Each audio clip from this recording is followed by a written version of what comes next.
Hello friends, ಇವತ್ತು ಮೊಳಕೆ ಕಾಳು ಮತ್ತು ಪಾಲಕ್ ಹಾಕಿ ಪಲ್ಯ ಮಾಡೋಣ. ಮೊದಲಿಗೆ ಒಂದು ಪ್ಯಾನಲ್ಲಿ ಒಗ್ಗರಣೆಗೆ ಸ್ವಲ್ಪ ಎಣ್ಣೆ ಹಾಕ್ಕೊಂಡು ಅದಕ್ಕೆ ಸಾಸಿವೆ, ಜೀರಿಗೆ, ಒಗ್ಗರಣೆ ಸೊಪ್ಪು ಮತ್ತು 2 ಹಸಿಮೆಣಸು ಹಾಕ್ಕೊಳ್ಳಿ.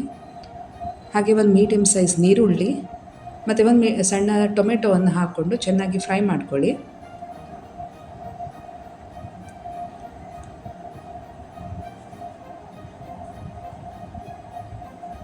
ಚೆನ್ನಾಗಿ ಫ್ರೈ ಆದ ನಂತರ ರುಚಿಗೆ ತಕ್ಕಷ್ಟು ಉಪ್ಪು ಹಾಕ್ಕೊಳ್ಳಿ. ನಾನಿದರಲ್ಲಿ ಅರ್ಧ ಕಟ್ಟು ಪಾಲಕನ್ನು ಯೂಸ್ ಮಾಡ್ಕೊಂಡಿದ್ದೀನಿ. ಚೆನ್ನಾಗಿ ತೊಳೆದು ಕಟ್ ಮಾಡ್ಕೊಂಡು ಇಟ್ಕೊಂಡಿದ್ದೀನಿ. ಈಗ ಪಾಲಕನ್ನು ಹಾಕಿ ಸಣ್ಣ ಉರಿ ಮೇಲೆ ಫ್ರೈ ಮಾಡಿಕೊಡಿ. ನೀರು ಹಾಕೋ ಅವಶ್ಯಕತೆ ಇಲ್ಲ. ಈಗ ಬೇಯಿಸಿಟ್ಕೊಂಡಿರುವಂತಹ ಮೊಳಕೆ ಕಾಳನ್ನು ಸಹ ಹಾಕ್ಕೊಳ್ಳಿ. 5 ರಿಂದ 10 ನಿಮಿಷ ಸಣ್ಣ ಉರಿ ಮೇಲೆ ಬೇಯಿಸ್ಕೊಳ್ಳಿ. ಈಗ ಚಿಟಿಕೆ ಅರಿಶಿನ ಪುಡಿ ಹಾಕ್ಕೊಂಡು ಚೆನ್ನಾಗಿ ಮಿಕ್ಸ್ ಮಾಡಿ 2 ನಿಮಿಷ ಸಣ್ಣ ಉರಿ ಮೇಲೆ ಫ್ರೈ ಮಾಡ್ಕೊಳ್ಳಿ.